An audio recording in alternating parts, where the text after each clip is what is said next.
फ़अऊज़ु बिल्लाहि मिनश्शैतानिर्रजीम। बिस्मिल्लाहिर्रहमानिर्रहीम। इन्न रहमतल्लाहि क़रीबुम मिनल मुहसिनीन। सदक़ल्लाहु मौलाना अज़ीम व सदक़ रसूलुहुन नबियुल करीम व नहनु अला ज़ालिका लमिनश शाहिदीन व शाकिरीन वल्हम्दुलिल्लाहि रब्बिल आलमीन। आइए सबसे पहले बारगाह रिसालत आले रिसालत में मोहब्बत से दरूद पाक पढ़ लें। अल्लाहुम्मा सल्लि अला सय्यदना व मौलाना मुहम्मद व अला आलि सय्यदना व मौलाना मुहम्मद कमा तुहिब्बु व तर्दा बिअन तुसल्ली अलैहि सलातुम व सलामुन अलैका या रसूलल्लाह, सलातुम व सलामुन अलैका या हबीबल्लाह, सलातुम व सलामुन अलैका या नबी अल्लाह। की मोहम्मद से वफा तूने तो हम तेरे हैं, की मोहम्मद से वफा तूने तो हम तेरे हैं। ये जहां चीज है क्या लौहो कलम तेरे हैं। हजरात, ये किसी तफसीली खिताब का वक्त नहीं। माशाअल्लाह ये तमाम अहले मोहब्बत ने इस बज़्म मोहब्बत को सजाया, मोहब्बतों से सजाया, और आप सब इस बज़्म मोहब्बत में मोहब्बत से आए। ये फ़कीर अशरफी गदाई जिलानी आप सब के लिए रब की बारगाह में दुआ करता है कि मौला करीम आपकी इन मोहब्बतों को कबूल फरमाए और दुनिया व आखिरत में इसका बेहतरीन अजर आपको और आपके आने वाली नस्लों को अता फरमाए। हजरात, मुझे कोई तफसीली बात नहीं करनी है, मैं तो बस ये कहना चाहता हूँ कि आज हमने जिसकी यादों की ये महफिल सजाई है वो आलिमे रब्बानी भी है, फिर वाइज़े लासानी भी है। वाइज़ीन तो बहुत हो जाते हैं और होते ही रहते हैं और होते रहेंगे, लेकिन ऐसा वाइज़ जो आलिमे रब्बानी भी हो, जिसके खिताब, जिसकी ज़बान से निकले हुए अल्फाज तसव्वुरात में एक शक्ल ले लेते हों, जो वो कहता हो वो लोगों को नजर आने लगता हो। ये कमाल तो सिर्फ उसी वाइज़े लासानी की जिंदगी में और खिताब में देखने को मिला। ये सब हम सब अहले मोहब्बत की खुशनसीबी है कि हम सब उनके दामाने करम से वाबस्ता हुए और उनकी मोहब्बतें हमने अपने सीनों में रखकर अपने जिंदगी के सफर को गुजारना शुरू किया। नस्लें गुजर गईं, लेकिन बिहम्दिही ताला उन वाबस्तगी का, उन मोहब्बतों का असर आज भी हम में बाकी है।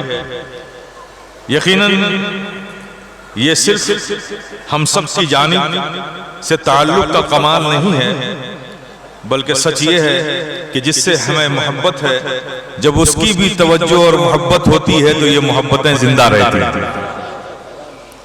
तो यकीनन इस आबादी और अतराफ व अकनाफ में जो आबादी है, उन लोगों ने जो मौलाना अहमद अशरफ अलैहिर्रहमा से उस दौर में मोहब्बत की थी वो तो ना रहे, लेकिन उनकी नस्लें आज यहाँ मौजूद हैं। उनकी नस्लें हैं ये, जिन्होंने ना मौलाना अहमद अशरफ को देखा, ना उस जमाने को देखा, ना उनकी बातें सुनी, लेकिन मेरे प्यारे, जिन लोगों ने देखा था और उनसे जो मौलाना अहमद अशरफ ने मोहब्बत की, वो मोहब्बत उनकी नस्लों से भी जारी और सारी है। इसका सबूत आज उनके जिक्र की ये महफिलें बताती हैं। वरना एक तरफा मोहब्बत से मोहब्बत कायम नहीं रहती है। जिससे आपको मोहब्बत हो वो भी आपसे मोहब्बत करे, ये मोहब्बत का कमाल है हजरात। लेकिन हमें सोचना ये है, आप तसव्वुर करें ये जो दुनिया है, इस दुनिया के लिए, इस दुनिया के मालो ज़र के लिए लोग क्या क्या आज कुर्बान कर रहे हैं, इसके हुसूल के लिए क्या क्या कुर्बान कर रहे हैं। रिश्तों की कुर्बानियां दे देते हैं, सारे एहसासात को कुर्बान कर देते हैं। भाई के दिलों से भाई की मोहब्बतें निकल जाती हैं, रिश्तों का पास नहीं रहता, उसके कोई लिहाज नहीं रहते। सारी चीजें इसी दुनिया के हुसूल के लिए, इसी मालोज़र के लिए। हमारे माशरे में ये एक हकीकत है, इससे इनकार नहीं कर सकते कि हर शख्स की अपनी एक फिक्र है, उसे किसी दूसरे की फिक्र नहीं है। वो सिर्फ ये चाहता है कि जो कुछ है उसका मालिक सिर्फ मैं बन जाऊं, बाकी किसी की हालत कुछ भी बने हमें उससे गरज नहीं है। वो इसके लिए अपने रिश्तों को कुर्बान करता है, उसके एहसासात को कुर्बान करता है, ताल्लुकात को कुर्बान करता है, सब कुछ कुर्बान कर देता है। मैं आपसे ये कहूंगा कि ये जो महफिलें आपने सजाई हैं, आप देखें अल्लाह के एक महबूब बंदे की जिक्र की महफिल है, और जहां अल्लाह के महबूब बंदों की जिक्र होता है वहां अल्लाह की रहमत का नुज़ूल होता है। ये है ना, आपने सुना है ना, जहां भी सालिहीन का जिक्र होता है वहां अल्लाह की रहमतों का नुज़ूल होता है। तो अब ये महफिल ऐसी है कि जहां अल्लाह की रहमत आपसे करीब है और आप अल्लाह की रहमत से करीब है। और ये मौका किसने इनायत फरमाया? अल्लाह के एक महबूब बंदे के जिक्र की महफिल ने ये मौका आपको अता किया। तो उसका असर देखिए, असर देखिए कि आप अल्लाह की रहमत से करीब हुए, अल्लाह की रहमत आपसे करीब हुई, तो जिस चीज के हुसूल के लिए सारे रिश्ते उसके पास, उसके लिहाज, उसकी कदरें आप कुर्बान कर देते हो, जब अल्लाह की रहमत के आप करीब हुए, अल्लाह की रहमत आपके करीब हुई, तो जिसके लिए दुनिया सारे रिश्ते कुर्बान करती है, आज आप उनके नाम पर इस महफिल में वो कुर्बान करते हुए नजर आते हैं। जिस दौलत के लिए सब कुछ कुर्बान किया जाता है, वो दौलत उनकी मोहब्बत के नाम पे आप कुर्बान करते हुए इस महफिल में नजर आते हो। ये होता है रहमत से करीब होने का असर। आपकी ये मोहब्बतें, ये वारफ्तगी, ये अकीदतें, ये कुर्बानियां, ये जज्बात देखकर बड़ी खुशी महसूस होती है, दिल से दुआएं भी निकलती हैं, लेकिन एक कहीं न कहीं अपने सीनों में चुभन महसूस करता हूं। क्या काश ये रहमत से करीब होना, ये मोहब्बतों के जरिए अल्लाह की रहमत के करीब होना और अल्लाह की रहमत का हमारे करीब हो जाना, उसका असर ये है कि दुनिया जिस चीज के लिए इंसानियत छोड़ देती है, उसको उन मोहब्बतों पे हम कुर्बान करते हुए नजर आते हैं। लेकिन ये कैफियत हमारी लम्हाती होती है। कलख ये है दिल में कि काश के ये मोहब्बतें हमारी जिंदगी के आखिरी मराहिल तक हमारे सरों पर रहें, तो इंशाअल्लाह मौला ताला इस भरी दुनिया में आप सबसे मुनफरिद नजर आएंगे। दुनिया जिसके लिए मरती हुई नजर आती है, आप उसे अपने इन अकाबरीन बुजुर्गाने दीन और दीन के नामों पर कुर्बान करते हुए नजर आएंगे। ये एक लम्हाती जो जज्बात हैं, हम दुआ करते हैं दिल की गहराइयों से और आपसे भी कहते हैं कि अल्लाह पाक इन मोहब्बतों का असर हमारी पूरी जिंदगी पर फरमा दे, जिंदगी पर फरमा दे। ये कमी है, आप गुलामी का जो दम भरते हैं, दावा करते हैं, और दावा आप क्या करेंगे? सच्चाई तो ये है, इसे मान लें आप, ये पूरा इलाका, ये जो चौहद्दी है ना पूरा, चाहे नदी के इस पार हो चाहे नदी के उस पार हो, सच्चाई ये है कि सरकार मौलाना अहमद अशरफ की जागीर है। आप समझ गए ना, ये जागीर है, वो हमारे आका हैं, हम उनके गुलाम हैं। आप अपने एहसासात के दरवाजे पर ये दस्तक दीजिए और सोचिए कि कभी कभी आकाओं से गुलामों को पहचाना जाता है और कभी कभी गुलामों से आकाओं को पहचाना जाता है। ये दोनों दस्तूर आए, तो आप जिससे गुलामी और जिससे अपना आका मानते हैं वो कितना अजीम था, कितना अजीम था, तो उनके गुलामों को भी तो अजीम होना चाहिए, गुलामों को भी तो अजीम होना चाहिए। क्या आपकी मोहब्बतों को ये हया नहीं आती कि वो मौलाना अहमद अशरफ किसी बाबा का नाम नहीं था, आप किसी ऐसे पीर के दामाने कर्म से वाबस्ता नहीं हुए हैं, वो था जिसे मंजिल का पता भी मालूम था और मंजिल कहाँ है वो वहां पहुंचकर मंजिल तक पहुंचाने का काम भी करता था, वो मंजिल पर पहुंचे हुए भी थे। ऐसे से हमारा रिश्ता था, तो हमें कैसा होना चाहिए, होना चाहिए ना, कैसा होना चाहिए? मोहब्बतें हम जो उसका इजहार कर रहे हैं आज, यकीनन काबिल मुबारकबाद हैं आप 4 दिन की ये महफिल सजाते हैं, ईमान से बोलो आपके दिलो दिमाग फिक्र ख्यालात की क्या कैफियत होती है? आपको कोई गम होता है, किसी चीज के जाने का अफसोस होता है? आपको ये 4 दिन की मोहब्बत दुनिया से बेनियाज कर देती है, सच्चाई है कि नहीं बोलो? एक गरीब से गरीब इंसान के घर में भी चले जाइए इस आबादी के, जिसको कल पता नहीं था कि हमारे यहाँ खाने का इंतजाम होगा कि नहीं होगा, उसके घर भी 10 मेहमान हैं। ये मोहब्बत का कमाल देखो कि आपने अपने पेशवा और रहनुमा से, अपने मोहसिन से अपनी मोहब्बतों के इजहार का इरादा किया, उसका फैजान, उसका असर ये निकला कि आपको उनकी मोहब्बत ने दुनिया से बेनियाज कर दिया। अब आपको कल की फिक्र नहीं है, जो होगा देखा जाएगा। हम जिसकी यादों में लगे हुए हैं, जिसकी मोहब्बतों में हम गिरफ्तार हैं और अपनी मोहब्बतों का जिस बारगाह में हम इजहार कर रहे हैं, यकीनन हम यहाँ उनकी महफिलें सजा रहे हैं और वो हमारे घरों की तरफ देख रहे हैं। हमें इसका गम नहीं है। ये कैफियत आपकी है कि नहीं है? ये कैफियत है कि नहीं है? लेकिन प्यारे, जरा इससे हटकर सोचो, अगर ये 4 दिन की मोहब्बत तुम्हारी पूरी जिंदगी पर हावी हो जाए तो, हावी हो जाए तो आप बताओ क्या चाहते दुनिया तुम में बाकी रहेगी? नहीं रहेगी। तो जरूरत ये है, मैं कहना ये चाहता हूं कि अपनी मोहब्बतों के इस दायरे को बढ़ाओ। सिर्फ 4 दिन ये मोहब्बतें मत रखो, जिससे मोहब्बत है उसकी मोहब्बतों को अपनी पूरी जिंदगी के सामने रखो, सामने रखो। इसमें तुम्हारा ज्यादा फायदा है, इसमें ज्यादा कामयाबी है। मेरे प्यारे, हमें इसका जायजा लेना पड़ेगा। मौलाना अहमद अशरफ रहमा हमारे मोहसिन हैं, यकीनन मोहसिनों का एहसान मानना भी चाहिए, उसका शुक्र अदा करना चाहिए। हमने ये महफिलें सजाई हैं और ये काम आप कर रहे हैं, लेकिन मैं ये चाहता हूं कि इस एहसान का एहसास सिर्फ ये 4 दिन मत रखिए, इस एहसान की याद हमेशा रखिए। हमेशा रखेंगे तो आपका ही फायदा होगा। पिछली बार मैंने कहा था आपसे कि मौलाना अहमद अशरफ की मोहब्बत के नाम पर आइए हम नमाजों के पाबंद बन जाए।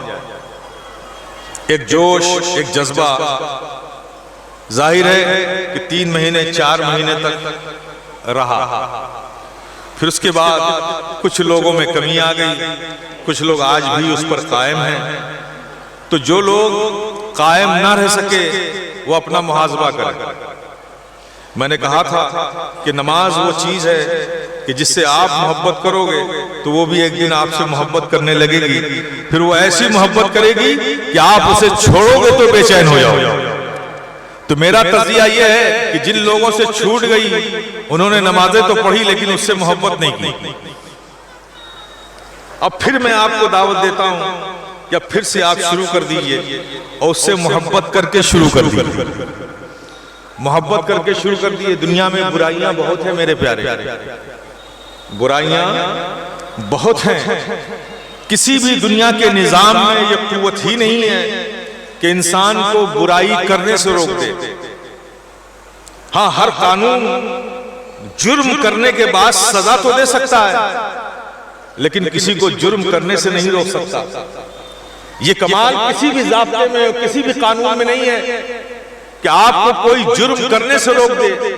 कानून जुर्म के बाद सजा दे सकता है, लेकिन कोई जुर्म ही ना करे, ये किसी कानून में ये कुव्वत नहीं है मेरे प्यारे। लेकिन देखो रब के फज़ल ने हमें क्या खूब नेमत अता फरमाई। अल्लाह तबारक व तआला इरशाद फरमाता है कि दुनिया के किसी कानून में ये सलाहियत तो नहीं है कि किसी को जुर्म करने से रोक दे, लेकिन सुनो, ये नमाज वो नेमत है कि अगर तुम इसे अपनी जिंदगी के साथ रखोगे तो इन्न सलात तन्हा अनिल फहशाए वल मुनकर, ये तुम्हें जुर्म करने ही से रोक देगी, ये तुम्हें जुर्म करने ही से बचा लेगी। मेरे प्यारे जरा जायजा लो किस कदर बुराइयां हैं हमारे इर्द गिर्द है। पहले लोग कहा करते थे कि बच्चों को बाहर मत भेजो वरना बच्चे बिगड़ जाएंगे, सोहबतें बुरी मिलेंगी, बच्चे बिगड़ जाएंगे। लेकिन आज के इस नाजुक दौर का जायजा लें तो अब किसी बच्चे को बिगड़ने के लिए बाहर जाने की जरूरत नहीं है, बिगड़ने के सारे सामान घर में मौजूद हैं। बुराइयां हमारे इतने करीब आ चुकी हैं, तो सच तो ये है कि आज बुराइयों से बचने के लिए ऐसी सारी चीजों की जरूरत है जो हमें जुल्म करने से रोक दो। तो मेरे प्यारे दो चीजें होती हैं, मैं कहा करता हूं इन आकाओं की बारगाह में खड़े भिखारी बनकर भीख मांगना छोड़ो। अपनों से ना भीख मांगी जाती है, ना अपनों को भीख दी जाती है, भीख गैरों को दी जाती है, भीख गैरों को दी जाती है। आप बताइए मुझे, आपका कोई अजीजों से भीख देंगे आप? भीख किसे देते हैं? भीख किसे देते हैं? गैरों को ना, या अपनों को देते हैं? अपनों। तो मौलाना अहमद अशरफ रहमा, हम शबीर गौस सकलैन आला हज़रत अशरफी मियां मखदूम अशरफ जहांगीर सिमनानी, ये कौन है हमारे और हम उनके कौन हैं? हम उनके गैर हैं, वो हमारे गैर हैं, तो अपनों से भीख मांगी जाएगी? भीख नहीं मांगी जाती, भीख गैर मांगते हैं। आप क्यों भिखारियों के लिस्ट में खड़े होते हो? अपनों को तो तोहफे दिए जाते हैं, इनाम दिए जाते हैं, ये भिखारियों की सफ में आप क्यों खड़े हो गए? और याद रखो, भीख से गुजर बसर होता है, भीख से कमाल नहीं पैदा होता। और इनाम वो चीज है कि जब इनाम मिलता है तो देने वाला अपनी हैसियत से देता है, लेने वाले की हैसियत से नहीं। और इनाम जब अपनी हैसियत से देने वाला देगा तो वो सिर्फ उसके लिए नहीं, उसकी नस्लों के लिए काफी हो जाएगा। लेकिन शर्त है मेरे प्यारे, इनाम कोई किसी को कब देता है? अपना अपने को इनाम कब देता है? उसके लिए भी जरूरी है कि वो कोई ऐसा काम करे जिससे वो खुश हो जाए तो इनाम पाए। ये भी तो जरूरी है ना। क्या ऐसा होता है कि आपके दो बच्चे हैं, एक बच्चा इम्तिहान में फेल हो जाए और एक बच्चा पास हो जाए, तो आप इनाम किसे दोगे? बोलो ना मेरे प्यारे। पास होने वाले को। क्यों? जो फेल हुआ वो आपका बच्चा नहीं है? फेल होने पे आपने उसे इनाम क्यों नहीं दिया? क्यों नहीं दिया? बच्चा तो आप ही का है। कहा नहीं, इनाम खुशी में दिया जाता है। और ये बच्चा इम्तिहान में पास हुआ, इसने हमें खुश किया, ये इनाम का हकदार बना, इसलिए इसे इनाम दिया। तो इनाम का ताल्लुक खुश करने पे है।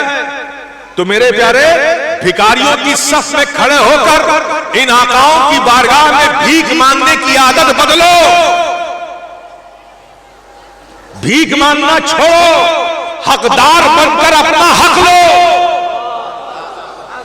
और हकदार बनने के लिए अपने इन आकाओं को खुश करना पड़ेगा, इन आकाओं को खुश रखना पड़ेगा, इन आकाओं को खुश करना पड़ेगा।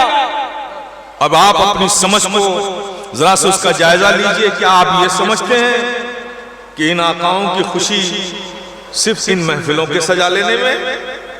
बोलो ना, इंसाफ से बोलो ना। ये सारी महफिलें मोहब्बतों का इजहार है, इससे हमें सवाब मिलता है। लेकिन उन आकाओं की खुशी तो इसमें थी कि ये मेरे गुलाम मेरी तालीमात पर अमल करें, मेरी तरबियत को अपनी जिंदगी में मलहूज रखें और अपने आप को दीन की राह पर मजबूती से कायम रखें। अपने सीनों में सिर्फ इश्क मुस्तफा ही न रखें बल्कि अमली तौर पे उस इश्क मुस्तफा के तर्जुमान बन जाएं।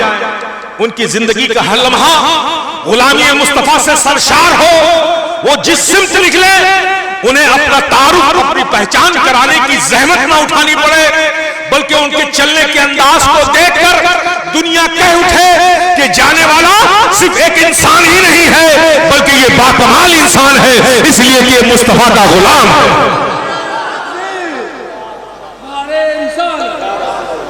अगर ये किरदार हम पेश करना शुरू कर दें मेरे प्यारे, तो आपको पता है आपकी मांग और मुतालबात, आपकी सोच तो बड़ी महदूद है। जाहिर है कि वो खुश होंगे तो इनाम आपकी हैसियत से नहीं मिलेगा, इनाम तो अपनी हैसियत से देंगे ना।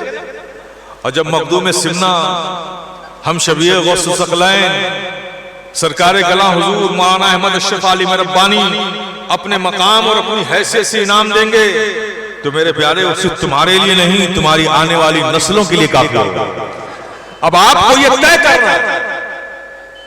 करना है कि आप भीख लेंगे कि इनाम लेंगे। आप भिखारी बने रहेंगे? नहीं, मैं तो नहीं, मैं भिखारी नहीं, मैं भिखारी नहीं, मैं हूं क्या? मैं जिसका हूं वो मेरी पहचान है, मेरी कोई खुद पहचान नहीं। मैं भीख नहीं लूंगा, मैं जब भी लूंगा उनसे इनाम लूंगा और जब तक इस लायक नहीं बनूंगा कोशिश करता रहूंगा। इसलिए कि हमने उन्हें अपना आका माना, हम उनके गुलाम बने। तो आका और गुलाम के दरमियान भीख का रिश्ता नहीं होता, आका गुलाम से खुश होकर इनाम दिया करता। तो हम इनाम लेने वाले बनना चाहिए मेरे प्यारे। इसको जरूर सोचो कि हम अपने बुजुर्गों से भीख नहीं इनाम लेंगे और उसके लिए इनाम जैसा काम करना पड़ेगा। और ये मुमकिन ही नहीं है, ये मुमकिन ही नहीं है कि आप दिल में दुनिया की बुराइयां रखकर ऐसे रूहानियत के ताजदारों को खुश कर सकें और इनसे इनाम लें। उन्हें अगर खुश करना है तो अपने अंदर से सारी बुराइयों को निकालना पड़ेगा। आप जितने अच्छे अमाल करोगे इन 4 दिनों में, आपको ख्याल है क्या क्या कर जाते हो आप? 4 दिनों में जितने अच्छे अच्छे काम करोगे बुजुर्गों के नाम पर, उनकी मोहब्बतों के नाम पर, अपने निस्बत और अपने ताल्लुक के हवाले से महफिल समा में कव्वाल अशार पढ़ेंगे, आपके दिल की कैफियत बदलेगी, आंखों में आंसू आएगा, जज्बाती हो जाओगे। जाहिर अल्लाह के वलियों के नाम पर, उनकी मोहब्बतों के नाम पर जज्बाती हो जाना, कैफियत तारी हो जाना, ये भी बाइसे सवाब और रहमत होता है मेरे प्यारे। ये सब अच्छे काम करके आप इन सारे हसनात को जमा करोगे अपने लिए, और जैसे ही महफिल 4 रोज के बाद खत्म हो जाएगी फिर किसी न किसी से आप हसद पैदा कर लोगे, जलन पैदा कर लोगे। जितने ही आपने कमाई थी वो हसद और जलन सब उसको खा जाएगी। क्या करते हो मेरे प्यारे? इतनी मेहनतें करते हो तो ऐसी मेहनत का क्या फायदा कि जो कमाओ और गवाओ। अरे मेहनत की है तो बचाओ, उसे बचा कर रखो। ये मोहब्बतें खूब जश्न मनाओ।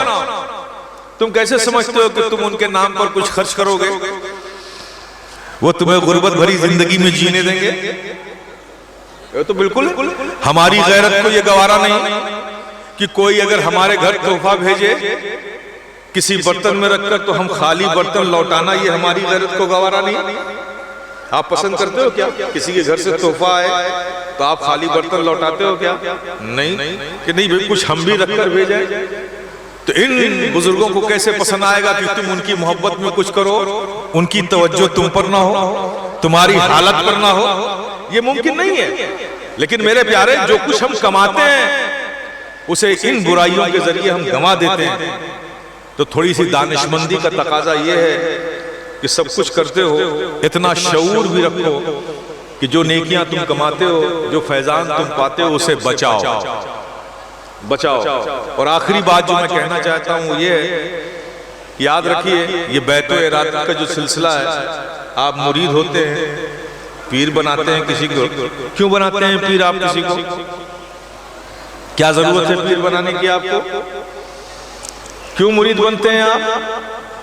अगर आपके ज़हनो ख्याल में ये है कि पीर बनाते हैं इसलिए कि हम मिलियनर हो जाएं, पीर बनाते हैं इसलिए कि हम बिलियनर हो जाएं, पीर बनाते हैं हम इसलिए कि बहुत दौलतमंद हो जाएं, तो फिर मैं आपको मशवरा दूंगा कि आप मुरीद मत बनिए, मुरीद मत बनिए। वो बाबा लोग होंगे जो दावा करते होंगे कि तुम मुझसे मुरीद हो जाओ, मैं तुमको मल्टी बिलियनर बना दूंगा। अगर आपका ये ख्याल है तो मैं आपको मशवरा दूंगा, मुरीद मत बनिए। मेरे प्यारे, एक इंसान को पीर बनाने की जरूरत सिर्फ इसलिए है ताकि उसकी आखिरत बेहतर हो जाए। आप आखिरत के लिए पीर बनाते हो, आप दीन के लिए पीर बनाते हो। तो मेरे प्यारे, जब तुमने दीन और आखिरत के लिए पीर बना लिया किसी को, तो फिर उस पर एतमाद करने की भी आदत डालो।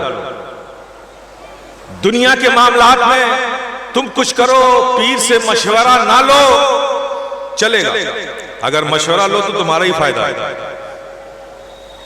अगर तुमने दुनियावी मामलात में मशवरा नहीं लिया कोई बात नहीं है, लेकिन दीन के मामलात में भी कोई फिक्र कोई लेकर आया, उस पर एतमाद करके अपना सफर शुरू कर दो, ये पीरी मुरीदी का हक नहीं है।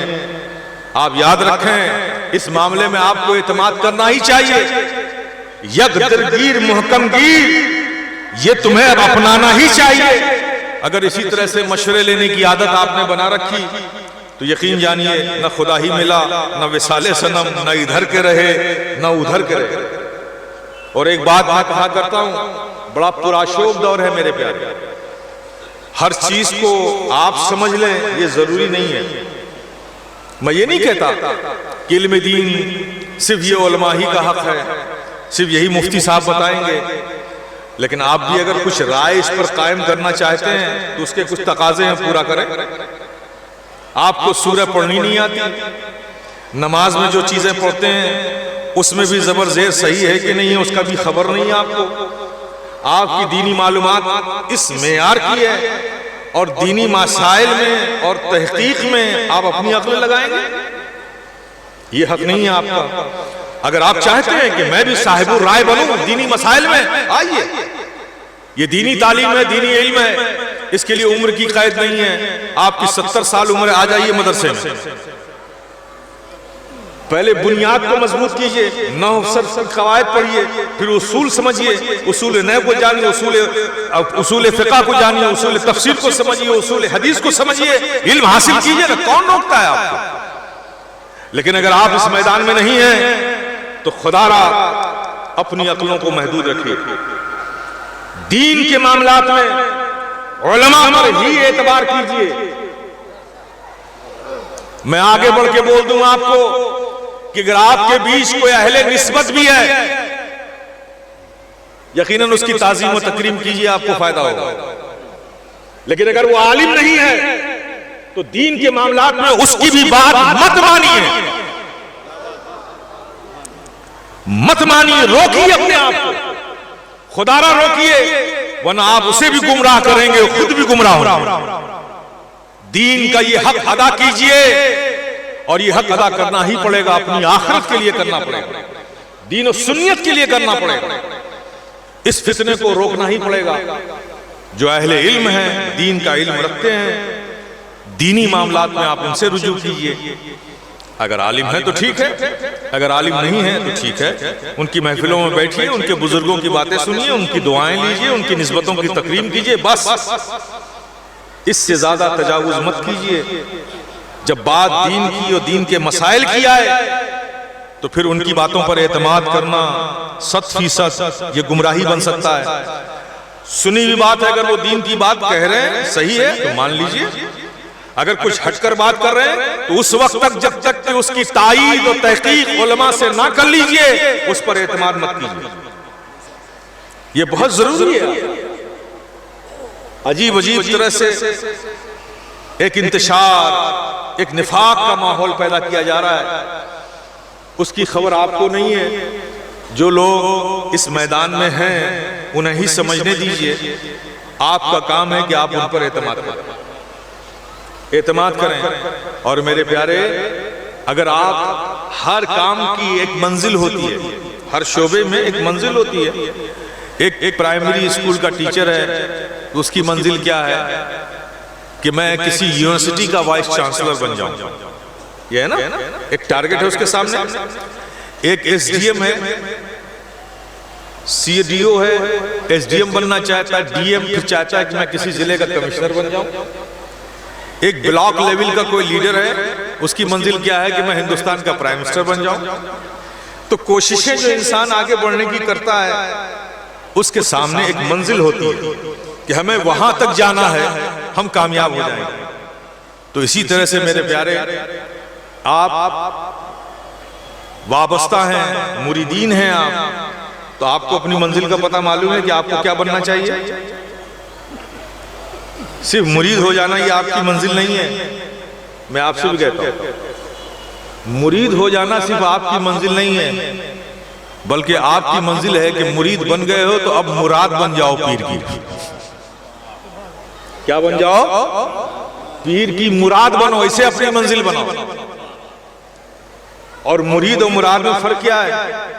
जब तक एक मुरीद रहता है तो उसे पीर की जरूरत होती है, वो पीर की तलाश करता है, पीर की तवज्जो का हर वक्त मुंतजिर रहता है, पीर को राजी करने की कोशिशें करता है, पीर को खुश करने के चक्करों में रहता है। हर एतबार से मुरीद की जरूरत होती है। लेकिन जब वही मुरीद पीर की मुराद बन जाता है तो अब पीर को उसकी फिक्र होती है कि मेरा मुरीद कहां है, मेरा मुरीद किस हाल में है, उसकी हालत क्या है। जिस भी बारगाह में खड़ा होगा उसका मुराद उसके सामने होगा, वो दुआ अपने लिए पहले बाद में करेगा, अपनी मुराद की इस्तिकामत के लिए दुआ पहले करता हुआ नजर आएगा। तो हर मुरीद की मंजिल ये है कि वो मुरीद तो हो गया है, अब वो मुराद बन जाए। और मुराद बनने के लिए अगर पीर है, अगर वाकई में वो पीर है, हकीकत में वो पीर है, तो उसकी मुराद बनने के लिए ये आपके नजराने काम नहीं आएंगे, ये आपकी दावतें आपको मुराद नहीं बनाएंगे, ये आपके तोहफे तहाइफ आपके उसे मुराद नहीं बनाएंगे। अगर वो पीर होगा, लेकिन यकीनन अगर वो पीर होगा तो आपका सच्चा मुसलमान होना आपको मुराद बना देगा। अहकाम व फराइज व वाजिबात को अपनी जिंदगी में इस्तेहकाम के साथ कायम रखना ये मुराद बना देगा। अखलाक और किरदार, हुस्न अखलाक और हुस्न अखलाक का आपका मालिक बन जाना ये मुराद बना देगा। मुरब्बत और हमदर्दी, सिला रहमी का आप पैकर बन जाएं, ये चीज मुराद बना देगी। तो मेरे प्यारे, आपकी मंजिल का मकाम ये है कि मुरीद हो गए हो तो मुराद बनने की कोशिश करो। इसी तरह से माजरत के साथ मैं अपने उलमा से भी कहूंगा कि आप आलिम दीन हो गए, हम में कोई मुफ्ती हो गया, कोई अल्लामा हो गया, कोई मुहद्दिस हो गया, कोई मुफस्सिर हो गया, उन्हें भी सोचना चाहिए कि ये हमारी मंजिल का ठहराव नहीं है। एक मुफस्सिर, एक मुहद्दिस, एक फकीह, एक आलिम, इन सब का स्टेटस तो यही है ना कि ये सब मंजिल का पता बताने वाले हैं। मेयार तो यही है। तो एक आलिम के लिए जरूरी है कि वो भी समझे कि हमारी मंजिल क्या है। तो एक आलिम की वो मंजिल जिसका तमन्नाई उसे रहना चाहिए, वो ये है कि वो मंजिल का सिर्फ पता बताने वाला ना रहे, बल्कि मंजिल तक पहुंचाने वाला बन जाए। और मंजिल तक पहुंचाने वाला एक आलिम तभी बनेगा कि जब वो इल्म के हुकूक को अदा करेगा। वो सिर्फ मसाइल ना बयान करे, बल्कि अपने अंदर खुददारी रखकर, दीन की खुददारी रखकर अपने अंदर उस पर खुद अमल करता बना, अपने इल्म को किसी के दरबार का दरबारी ना बनाए, बल्कि अपने इल्म को मुस्तफा जाने रहमत की गुलामी में सर्फ कर उसकी अजमतों के लिए वक्फ कर दे। जिस आलिम में दीन की ये गैरत और हया रहेगी, यकीनन वो सिर्फ मंजिल का पता बताने वाला नहीं, बल्कि मंजिल तक पहुंचाने वाला बनेगा। और ये मंजिल तक पहुंचाने वाले ये औलियाए दीन हैं।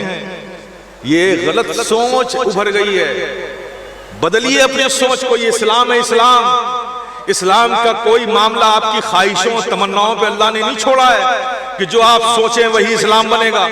हर चीज को बहुत वाज़ेह लफ्जों में रख दिया है। शर्त यह कि आप उस पर तवज्जो करें। ये जो एक है ना, तरीकत अलग चीज है, शरीयत अलग चीज है। खुदारा इस गुमराही से अपने आप को बचाइए, बचाइए मेरे प्यारे। शरीयत वो चीज है जिसके नीचे सारी शख्सियत है। शरीयत से ऊपर कुछ नहीं है। बोलो, इंसाफ से बोलो। नबी के बाद सैयदना सिद्दीक अकबर से बढ़कर कोई है क्या? अफजलुल बशर बादल अंबिया बित्तहकीक नबी के बाद इस रूए जमीन पर सिद्दीक अकबर से बुलंद मकाम रखने वाला कोई है? उमर फारूक से बुलंद मकाम रखने वाला कोई है? उस्मान गनी से, मौला अली से बुलंद मकाम रखने वाला कोई है? नहीं है ना, कोई शख्सियत नहीं है ना। लेकिन देखो, जब नबी ने पर्दा फरमाना चाहा, बुलाया, अबू बकर आओ, उमर आओ, उस्मान आओ, अली आओ, तलहा इब्न जुबैर आओ, अबू हुरैरा आओ, सलमान आओ, बिलाल आओ, हुबैब आओ। सुनो, मैं दुनिया से जाने वाला हूं, लेकिन जाने से पहले सुन लो, ये शरीयत है। इस शरीयत का मैं सबको पाबंद बना के जा रहा हूं। तो जब अबू बकर उस शरीयत के पावन, उमर फारूक उस शरीयत के पावन, उस्मान गनी उस शरीयत के पावन, मौला अली उस शरीयत के पावन, तो बताइए ये गलियों में फिरने वाले कैसे कहते हैं कि शरीयत अलग चीज है, तरीकत अलग चीज है? अगर ऐसी कोई तरीकत मार्केट में है जो ये कहे कि हम शरीयत वाले नहीं तरीकत वाले हैं, तो मेरे प्यारे ऐसी तरीकत गुमराही है, वो दीन नहीं है। शरीयत को मेरे प्यारे मुकद्दम रखो। शरीयत असल है, शख्सियतें उसकी हाशियां हैं। जो शख्सियतें शरीयत की पाबंद हो वही शख्सियत। मेरे प्यारे, अपनी जिंदगी को शरीयत के मुताबिक लाने की कोशिश करो। मौलाना अहमद अशरफ ने यही सिखाया था, यही बताया था। गौसे आजम ने भी यही बताया था। मखदूम सिमना ने भी कल यही बताया था। हिंद की जमीन पे ख्वाजा खाजगा की भी यही तालीमात थी। कुतुबुद्दीन बख्तियार काकी ने भी यही बताया था। हज़रत मौलाना शहबाज ने भागलपुर की सरजमीन पर यही बताया था। कल मौलाना अहमद अशरफ ने, हुजूर सरकारे कला ने, हुजूर शेख आजम ने यही बताया था, आपको यही समझाया था। और आज फकीर शफी गदाई जिलानी ये महमूद भी आज आपको यही बता रहा है, यही समझा रहा है। इससे हटकर ना कोई तरीकत है, ना कोई और चीज है। बगैर शरीयत के तरीकत मुमकिन ही नहीं है। अब कोई अहले निस्बत है, उसकी ताज़ीम करो, तकरीम करो, ये अलग बात है। लेकिन दीन के मामलात में उसकी बातों पर एतमाद, दीन के मामलात पे आगे अपनी हदों से मत बढ़ो। शरीयत मुकद्दम है मेरे प्यारे, इसको अव्वलियत और फौकियत दो। इसे अपनी जिंदगी में लाओ। अपनी तबीयत को शरीयत मत बनाओ। जो शरीयत कहे उसके मुताबिक अपनी तबीयत बनाओ। अभी वो फितना यहां नहीं पहुंचा है, नहीं पहुंचा है। और अफसोस तो ये होता है मौलाना कि बेचारे जो हमारे अहले मोहब्बत हैं, जो किसान हैं, जो मजदूर तबका है, इनसे हमें कोई खतरा नहीं। गुमराह ये नहीं होते, ये तो बेचारे पीछे पीछे चलते हैं। ये जो आज के अक्लमंद है ना, हर दौर में गुमराह यही हुए और खतरा भी इन्हीं से। इंटरनेट, सोशल मीडिया, व्हाट्सएप को देखकर क्या बात है साहब, क्या बात है। हजरत गोकुल को आपने अपना पीर समझ लिया, पेशवा बना लिया। आपको ये मालूम भी नहीं है कि इन पर जो तमाम मवाद और मज़ामीन डालते हैं, डालने वाला कौन है, मकसद क्या है, क्यों डाल रहा है। मुझे हैरत है ये अहले अक्ल पर, जो अपने आप को बहुत जीनियस समझते हैं, बहुत अक्लमंद समझते हैं। अपनी मालूमात का चर्चा महफिलों में बैठकर कि मैं बहुत इंटेलिजेंट हूँ, मैं इंटेलेक्चुअल हूँ, पढ़ा लिखा हूँ, बड़ा दानिशमंद हूँ, ये तासुर देने की कोशिश करते हैं। मैं समझता हूँ कि इनसे ज़्यादा बेवकूफ कोई नहीं है। ये गूगल, ये जो एप्स है, ये है किसका, इसका मालिक कौन है, कभी आपने सोचा? इसको डेवलप करने वाला है कौन? फेसबुक का मालिक है कौन? यूट्यूब का मालिक है कौन? ट्विटर का मालिक है कौन? कौन है? ये ऐप्स बनाने वाले कौन है? यहूदी है। विकिपीडिया यहूदी है। आपने कैसे समझ लिया कि एक यहूदी इस्लाम का इतना बहीखा हो जाएगा, मुसलमानों का इतना बहीखा हो जाएगा कि अपने ऐप पे स्पेस देगा, जगह देगा कि इस्लाम की नशर व इशाअत हो? अगर उसने इन सब चीजों को जगह दिया है तो उसमें कोई उसकी प्लानिंग है, और वो प्लानिंग नजर आ रही है कि बड़ी आसानी के साथ, बड़ी मेहनत के साथ किसी भी गलत फिक्र को अगर लोगों तक पहुंचाना है तो आज सोशल मीडिया उसका बेहतरीन जरिया है। उसे थोड़ा हाइप करो, हाई फाई करो, और उस लेवल पे जाकर अब अजीब मिजाज बन गया है। टीवी पे आकर कोई बोल दे तो साहब बहुत सही बात है, और हमारे उलमा स्टेज पे बोले अरे मौलवी साहब बोलते हैं। ये अजीब मिजाज बन गया है। अपने आप को वापस लाओ मेरे प्यारे, जिसे तुम जानते नहीं हो, कहां से निकला है, कहां पनपा है, कहां ये पैदा हुआ है, कोई इल्म नहीं है तुम्हारे। और वो उलमा जो तुम्हारे साथ इब्तिदा से रहे, आज भी हैं, कल भी रहेंगे, उन पर एतमाद नहीं, और जिनकी मार्फत नहीं उन पर एतमाद है।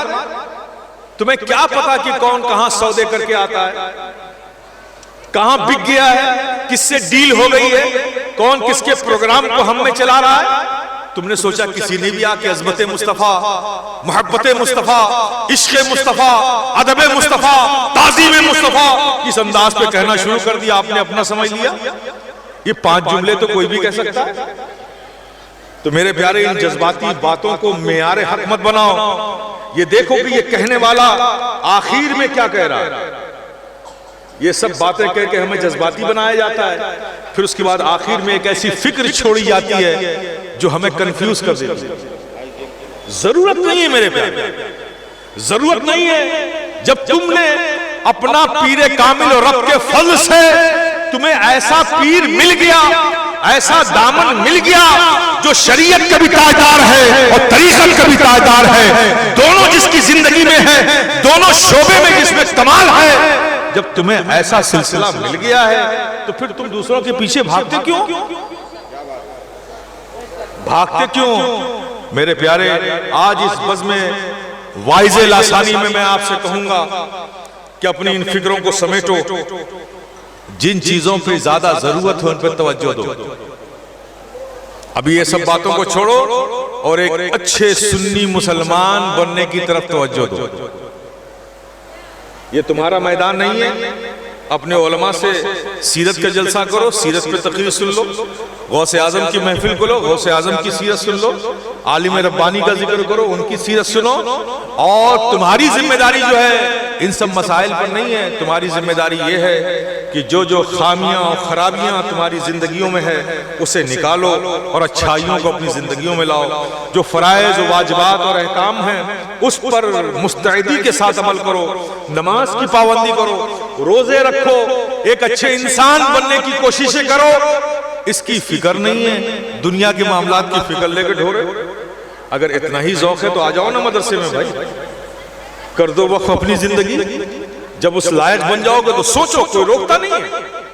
लेकिन वो आपने सुना है ना कि नीम मौलवी खतरे ईमान, नीम हकीम खतरे जान। ना आप मौलवी हैं और ना आप अपनी आदत बदल रहे हैं। तो भाई मेरा मशवरा ये है कि आप जहां हैं वहीं रहें। जिन चीजों का जानना जरूरी है पहले उसे तो जानो, उसे तो समझो। जिन चीजों का करना जरूरी है पहले उसे करो, फिर इन फुरुआत में पढ़ो। तो मेरे अजीजों, मैं आपसे सिर्फ इतना कहूंगा कि बड़ा पुराशोभ दौर है, इससे बचिए। मैं हूं मैदान अमल में तो मुझे पता है कि आज हमसे वो हमारी कीमती सरमाया जो हमारा ईमान है, जो हमारी अकीदतें हैं, जो हमारा अकीदा है, जो हमारा मसलक है, ये सबसे कीमती सरमाया है। आज इसको छीनने के लिए हमसे, हमारी कौम से क्या क्या कोशिशें की जा रही हैं, कितने मकर फरेब के रास्ते अपनाए जा रहे हैं। इसका सही अंदाजा आपको यहां रहकर नहीं होगा जब तक कि आप मुकम्मल तौर पे इस मैदान में नहीं आएंगे। मानते हैं कि नहीं मानते इस बात को? आप बच सकते हैं, उसकी शर्त यह है कि आप सिर्फ एतमाद करें। आपको एतमाद करना होगा। आप एतमाद करें। दीनी मसाइल में बनाया ही था आपने आखिरत के लिए पीर, तो अब इन मसलों में भी अपने पीर से मशवरा नहीं करेंगे, आप अपने उलमा से मशवरा नहीं करेंगे, खुद अपनी राय रखेंगे तो ये बहुत बड़ी गुमराही होगी। जरूरी नहीं है कि आपको मंजिल मिल जाए, आप भटक सकते हैं, खदशा ये है। इसलिए मैं कहूँगा ऐसे रिस्क मत लीजिए, कोशिश कीजिए, मोहब्बतों का इजहार कीजिए, बुजुर्गों से ताल्लुक रखिए, लेकिन साथ साथ अपने बुरे अमाल से तौबा करके अच्छे अमाल की तरफ अपने आप को लाइए, जिसमें कोई एक्सक्यूज नहीं है। जैसे नमाज की बात कही जाती है, कोई एक्सक्यूज नहीं है, कोई माफी नहीं है। इसको तो पहली फुर्सत में पकड़ लीजिए आप। जहां माफी की कोई शक्ल नहीं, उसे पहली फुर्सत में पकड़िए। पहले तो जो नमाजें हैं उसे पढ़िए, और जो नमाजें छूट गई हैं आहिस्ता आहिस्ता उसे अदा करने की कोशिश कीजिए। मैं आपके मुफीद में फायदे में मशवरा दे रहा हूं। जब आप ये इरादा कर लेंगे और रब से दुआ करेंगे कि मौला करीम अब मैं नमाजें नहीं छोड़ूंगा, ये वादा करता हूं, तू इस पर मुझे कायम रख, मुझे हिम्मत दे, तौफीक अता फरमा, और जो नमाजें मेरी छूटी हैं करीम रब मुझे इतनी जिंदगी दे दे कि मैं उन सारी नमाजों को अदा करूंगा। तो नमाज तुम पढ़ते रहोगे, तौफीक इलाही के साए में रहोगे, और तुम्हारी उम्रों में भी बरकत हो जाएगी। रब ने दुआ कबूल कर लिया तो उस वक्त तुम्हारी जिंदगी को कोई हादसा लायक नहीं होगा जब तक बची हुई नमाजें तुम अदा ना कर लो, और उसकी बरकतों से हो सकता है तुम्हारे रब करीम रब फल फरमा दे, तुम्हारी उम्रों में बरकत अता फरमा। तो जरूरत इस बात की है मेरे प्यारे, वो रास्ता अपनाओ जो तुम्हें फायदा दे। उन खुरफातों में अपने आप को मुब्तला ना करो जो तुम्हें गुमराह कर दे। ये ग्रुप बंदी, ये पार्टी बंदी, अजीब हाल है मौलाना। मैं सोचता हूँ कभी कभी, चूंकि थोड़ा सा नफ्सियात को पहचानने का तजुर्बा है मुझको, मैं देखता हूँ कि मौलाना मंजूर से किसी को इख्तलाफ हुआ, अब मौलाना मंजूर मेरे पास बैठते हैं, उसने मन बना लिया कि मौलाना मंजूर जितना करीब बैठते हैं मैं तो उतना करीब पहुंच ही नहीं पाऊंगा, तो अब एक ऐसा ढूंढो जिसके करीब सबसे ज्यादा मैं भी इतना करीब बैठूं किसी के सामने, तो उसको ढूंढो। हजरत के पास इतना करीब तो मैं बैठ ही नहीं सकता, इसलिए कि मौलाना मंजूर ने जगह छेक रखी है, तो वैसा कोई पीर लाओ जिसके करीब मैं भी उतना करीब बैठूं जितना मौलाना मंजूर मेरे करीब बैठे। कमाल है यार, क्या नफ्स है तुम्हारा, खुद तो बटे ही बटे पीर को भी बांटना शुरू कर दिया। कहां जा रहे हो मेरे प्यारे? कौन सा रिश्ता जोड़ा है तुमने? कौन सा मादी रिश्ता जोड़ा है? तो मैं पहले ही कह चुका हूं, अगर मादियत मकसूद है तो फिर मुरीद मत बनो, अगर आखिरत मकसूद है आ जाओ मखदूम पाक की गुलामी में आ जाओ, इससे अच्छी पनाहगाह तुम्हें नहीं मिलेगी, मैं दावत दूंगा। फिर तो जब तुमने ये रिश्ता रूहानियत को जोड़ा है तो ये नफ्स की बातें क्यों करते हो? क्यों वो रिश्ता हमसे जोड़ना चाहते हो जो रिश्ता हमसे तुमसे जुड़ ही नहीं सकता? हमारा तुम्हारा रिश्ता रिश्ता रूहानियत है, रिश्ता मोहब्बत है। जब भी आओ तो मोहब्बत को लेकर आओ, जब भी आओ तो फिक्र आखिरत में आओ, जब भी आओ तो दीन को लेकर आओ। मादियत का हमारा तुम्हारा रिश्ता नहीं है। अगर उसकी बात होती तो मुझे फिर यहां आने की जरूरत क्या थी? रब का फजल है मेरे मखदूम की चौखट सलामत रहे, जो चौखट न जाने कितने गदाओं को शहंशाह बनाती है, ऐसी चौखट छोड़कर मुझे दर बदर घूमने की जरूरत थी क्या? अगर यही थी तो मखदूम ने सल्तनत को ठोकर क्यों मारी? हमें किसी की जरूरत नहीं है, याद रखो, मेरे मखदूम का वादा है, मेरे मखदूम का वादा है। आपने इरशाद फरमा दिया, और ये फकीर अशरफी जिंदगी की आखिरी सांसों तक इस पर यकीन और एतमाद रखता है। सरकार ने फरमा दिया कि औलादे अब्दुल रज़्ज़ाक़ नूर ऐन कनात करेगी तो कभी मोहताज नहीं होगी। और हम समझते हैं कि हमें कौन मोहताज बना सकता है? कौन मोहताज बना सकता है? जब मेरे अशरफ ने औलादे अब्दुल रज़्ज़ाक़ नूरैन के लिए खजाने कुदरत से हमारा हिस्सा मखसूस कर दिया हो, तो हमें कौन सी फिक्र लाहिक हो सकती है? आप ये ज़हन में रखें, हमें इसकी फिक्र नहीं है, हमें इसकी फिक्र नहीं है। मैं पूरी जिम्मेदारी से कहता हूं, डायलॉग बोलने की आदत नहीं मेरी, मैं बड़ा प्रैक्टिकल आदमी हूं, प्रैक्टिकल आदमी हूं। मैं जहां हूं ये किसी चुनाव से नहीं हूं, समर्थन से नहीं हूं। अगर मैं यहां हूं तो ये मेरे बुजुर्गों का एतमाद है मुझ पर,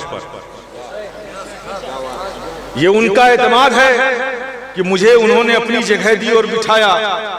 तो आज इस मजमे में ऐलान करता है ये फकीर शफी गदाए जिलानी महमूद कि सुन लो, जिंदगी की आखिरी सांसों तक ये फकीर शफी गदाए जिलानी महमूद सब कुछ तो कुर्बान कर सकता है, लेकिन अपने बुजुर्गों के एतमाद पर कोई असर आ जाए वो बर्दाश्त नहीं करेगा।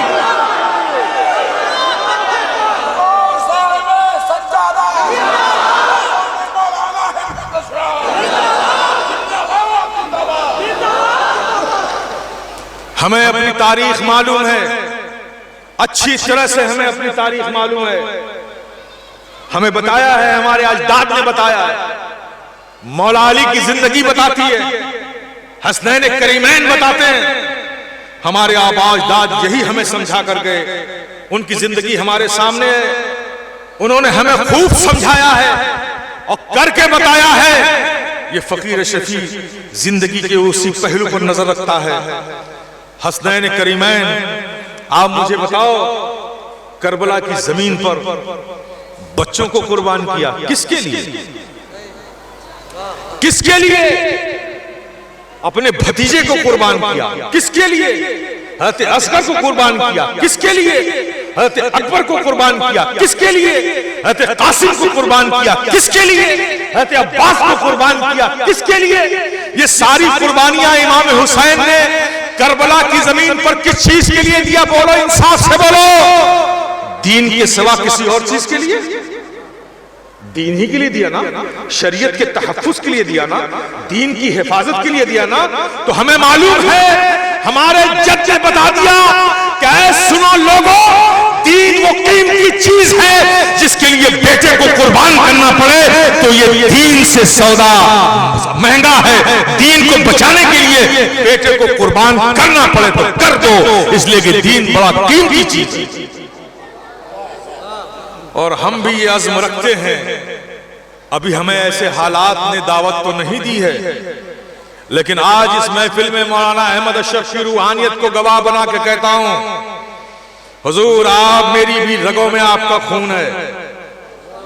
मैं आपकी रूहानियत को गवाह बनाकर कहता हूं, अगर ऐसे हालात ने हमें भी दावत दी तो खुदा की कसम पैसे को कुर्बान करना पड़े तो कुर्बान करने से महमूद हिचकेगा नहीं। रिश्तों की कुर्बानियां देनी पड़े तो महमूद देगा, हिचकेगा। सुभान अल्लाह, सुभान अल्लाह, सुभान अल्लाह, सुभान अल्लाह। इसी फिक्र की दावत हम आपको भी देते हैं, इसी फिक्र की देते हैं, अपने उलमा को भी देते हैं। खुदारा ये मिजाज बदलिए। आप आलिम हैं, इस स्टेज पे हैं तो आलिम है ऐसा नहीं है, दरसगाह में हैं तो आलिम है ऐसा नहीं है।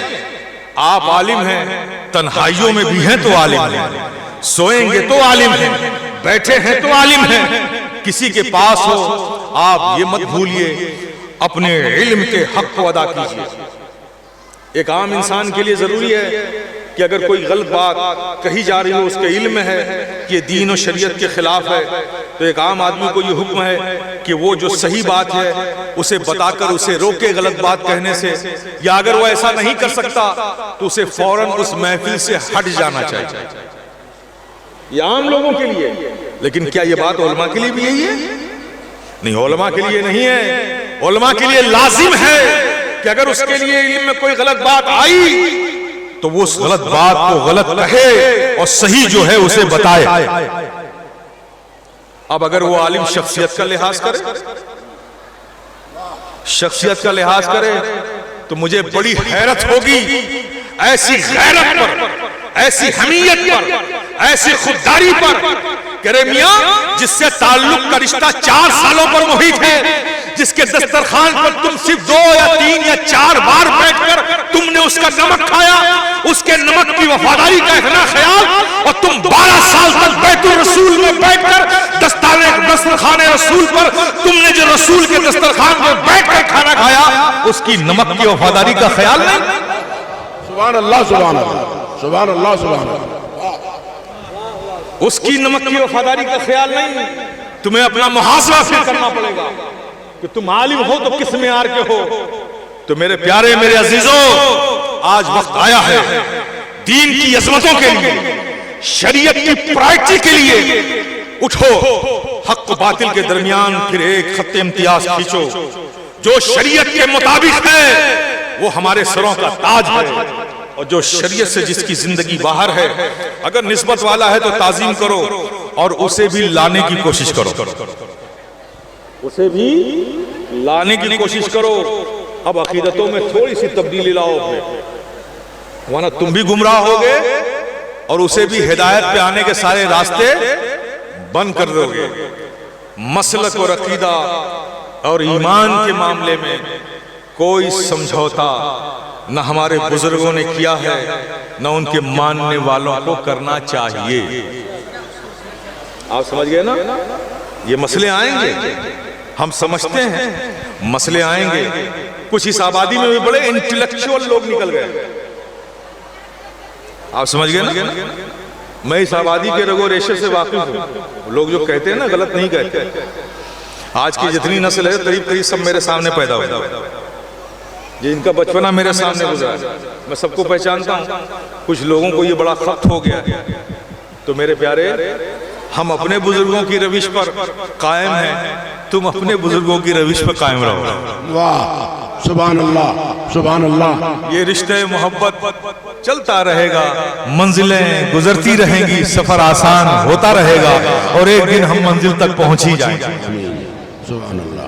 ये नया है जमाना, नई रोशनी है। इस नई रोशनी के चक्करों में मत पड़िए, इसलिए कि नई रोशनियों से आंख भी कमजोर हो रही है, लोगों के दिमागों में भी खुश्की पैदा हो रही है। जहाँ इसने रोशनियां बढ़ाई हैं वहाँ इसने जिंदगियों पर बड़ा खराब असर भी डाला है। आप इसके चक्करों में मत पड़िए। बस आप अहले मोहब्बत हैं, आपने जब अपने शेख को अपना रहनुमा और रहबर मान लिया तो बस मियाँ यही कीजिए कि आगे आगे जा रहा है, देखिए मस्ते खराब, पीछे पीछे नक्शे पा को चूमता जाता हूँ। सुभान अल्लाह, सुभान अल्लाह, सुभान अल्लाह। मेरे प्यारे, अपनी जिंदगी को यूं सफर को आसान बनाने की कोशिश कीजिए।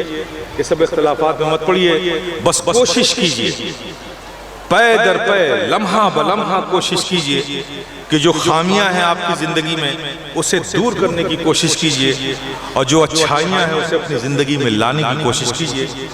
और पहली फुर्सत में ये काम जरूर कीजिए, खुदारा जरूर कीजिए कि जो फर्ज चीजें हैं उसे फौरन अपनाइए। नमाज को फौरन अडॉप्ट करो, उस पर फिर से एक बार एक अच्छे अज़्म के साथ कोशिश करो। ये बड़ी बड़ी अजीम नेमत है मेरे प्यारे, इससे अपने आप को दूर मत रखो। और दूसरी चीज जो इस बार मैं आपसे कहना चाहता हूँ, ये जितनी भी नेकियां आप कमाएंगे, हसनात जमा करेंगे, ये सारे हसनात को एक झटके में आपका किसी से हसद करना, जलन करना, ये सारे हसनात को खा जाएगा। अब नतीजा क्या हो गया? आपके अकाउंट में सेविंग के नाम पे कुछ नहीं होगा, फिर पूरे साल आपकी बुक खाली रहेगी, बिल्कुल करप्ट हो जाएगा, आप डिफॉल्टर हो जाओगे। जाहिर है कोई अकाउंट अगर ट्रांजैक्शन में ना हो तो वो अकाउंट डिफॉल्टर हो जाता है, फिर उसको रीएक्टिवेट करने के लिए फिर उसमें कुछ जमा करना पड़ेगा, तो फिर अगले साल ही मौका आएगा, फिर आप जमा करोगे, और फिर आप हसद और जलन आपस में रख करके फिर उसे गंवा दोगे। और कहीं इसी बीच में आपकी जिंदगी का सफर खत्म हो जाए तो क्या लेकर जाओगे? तो मेरे प्यारे, ये अक्लमंदी नहीं है। ये हसद और जलन जो आपके माशरे में, इसका असर बड़ा दूर तक जा रहा है। इसी हसद और जलन ने तो पीरों को भी बांटना शुरू कर दिया ना। ये हसद और जलन ही है जो पीरों को भी बांट रहा है। अब आप क्या करेंगे आगे? और कितना बांटेंगे भाई? पीर तक तो पहुंच गए, और क्या क्या बांटेंगे? मेरे प्यारे, इस लानत से अपने आप को बचाओ। जुन्नुल मोमिनीन खैरा, अपने मोमिन के बारे में अच्छा गुमान करो, भाई के बारे में अच्छा गुमान करो। हो सकता है वो बुरा हो, लेकिन तुम्हारे अच्छा गुमान करने की वजह से वो इसे देखकर अच्छा हो जाए, बेशक अच्छा हो जाए। तो अच्छा बनाने की कोशिश करो ना, खुद बुरे क्यों बन जाते हो? मेरे प्यारे, मौलाना अहमद अशरफ अलैहि रहमा की रूहानियत यकीन जानो आज भी है। मैं दुनिया घूमता हूँ, दुनिया घूमता हूँ, बड़े चमक दमक वाले कपड़े पहन कर आते हैं और किसी के लिए कुर्सियां लगती हैं, किसी के लिए स्टेज बनते हैं। लेकिन खुदा जानो, खुदा की कसम मैं आपको बता रहा हूँ, ये मैं कोई तसन्नो या कोई आपको खुश करने के लिए नहीं कर रहा हूँ, लेकिन यहाँ जो बेचारे हमारे मजदूर तबका है, किसान तबका है, आसपास के अतराफ का जो आदमी आता है ना, जो मोहब्बतों की चमक मैं उनकी आंखों में देखता हूँ ना, वो चमक उन सेठों की आंखों में नहीं होती है। यकीन, ये एक सच्चाई है। तो मोहब्बत का मामला ये है कि मोहब्बत में चमक उस वक्त पैदा होती है कि जब आप किसी से मोहब्बत करो और वो भी आपसे मोहब्बत करे। बेशक। तो ये मोहब्बत में चमक पैदा होती है, और वो चमक मैं हर साल देख रहा हूँ यहाँ। तो मुझे कहीं ना कहीं अफसोस होता है कि इन्होंने इतनी मेहनतों से, इनके बुजुर्गों ने, हमारे बुजुर्गों ने ये रिश्ते मोहब्बत कायम किया, और आज भी दोनों जानिब से वो मोहब्बतें हैं। तो इसका फायदा पूरा क्यों ना लिया जाए? ये आधा अधूरा फायदा हम क्यों ले रहे हैं? तो वो बुराइयां जो हमारे अंदर है उसे हमें अपनी जिंदगी से दूर करना चाहिए और अच्छाइयों को लाना चाहिए। मैं सिर्फ इतना कहूंगा, अब आप मुझे बताएं ईमानदारी से कि आप लोग फिर से नमाज शुरू कर रहे हैं कि नहीं कर रहे हैं? जो पढ़ रहे हैं वो काबिल मुबारकबाद है, मैं उनके लिए दुआ करता हूं, और जिन्होंने नहीं पढ़ना है, छोड़ा है, मेरे प्यारे, अब नमाज से मोहब्बत करके नमाज को पढ़ना शुरू करो, उससे मोहब्बत करो और अब पढ़ो। जब तुम मोहब्बत करोगे तो वो भी मोहब्बत करेगा, और जिन लोगों ने मोहब्बत से पढ़ना शुरू किया वो अभी तक कायम है, और जिन्होंने देखा देखी शुरू किया था वही भाग खड़े हुए। तो मेरे प्यारे, फिर से शुरू करो, नमाज पढ़ना शुरू करो, और ये बेहतरीन तोहफा होगा जो तुम अपने बुजुर्गों को दोगे कि तुम उनकी महफिलों में, रब की बारगाह में नमाज का आज़म करके उठे, और तुमने पूरे साल, पूरी जिंदगी नमाज कायम रखी। जितना तुम्हारे इस अमल से तुम्हारे बुजुर्ग खुश होंगे, यकीनन तुम्हारे किसी दूसरे काम से खुश नहीं होंगे। नमाज की पाबंदी कीजिए, और काफी असर में ये इसका भी असर है, ये फेसबुक, व्हाट्सएप पे सब ये जो मुज़ाकरात शुरू हो गए ना, इन सब की जरूरत नहीं है। ये इबादत ऐसी है, अगर इसमें दिखावा आ जाए तो बेमकसद हो जाती है। ये तो सिर्फ अल्लाह के लिए है और अल्लाह की रज़ा ही के लिए है। जो नहीं करता है उसको तलकीन करो करने की, जो कर रहा है उसको इज्जत की नजरों से देखो। तो मेरे प्यारे, आप शुरू करें। इस वक्त यहाँ पे लाइन, नगरपुर, माचीपुर और अतराफ अकनाफ के लोग हैं। ये जो हमारे स्टैंड पर्सन सामने खड़े हुए हैं, पता नहीं मैं उन्हें अपना समझूं कि सपना समझूं। जब इस महफिल में बैठना अपने लिए वो तौहीन समझते हैं। मेरे प्यारे, अहले मोहब्बत का शियार ये नहीं है कि तमाशाई बन के यूं खड़े रहा जाए। मोहब्बत का तकाजा ये है कि महफिल में बैठकर शिरकत की जाए। हम जानते हैं कि मजमे में दो तरह के लोग होते हैं, एक जो जलसा देखने आते हैं, एक जो जलसा सुनने आते हैं। और यकीनन जो सुनने आता है वही सुन्नी है, और जो देखने आता है ना, उनके मामलात अलग है। महफिल में बैठो तो महफिल में शिरकत है, और खड़े रहोगे तो वो शिरकत नहीं मानी जाती।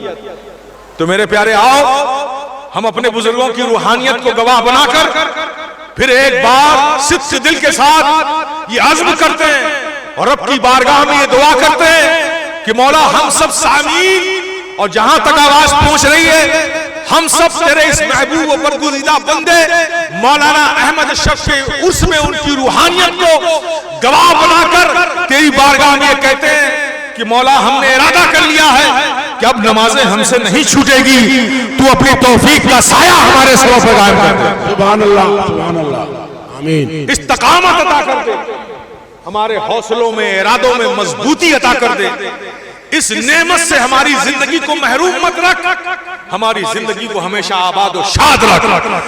हम जब तक जिए तेरे इस हुक्म के पाबंद रहे, जिंदगी की आखिरी सांसों तक नमाज की अदायगी का जज्बा और उसका इरादा मजबूती के अंदर, हम मजबूती के साथ हमारे अंदर कायम है। ये इरादा रखते हैं आप। ये फकीर अशरफी दुआ करता है कि अल्लाह पाक, इन्होंने इरादे कर लिए, अब तेरे फजल की जरूरत है, तू अपने फजल से इनके इरादों में इस्तेहकाम अता कर दे, इनके कदमों में सिबात अता कर दे, इनके इरादों में मजबूती अता कर दे।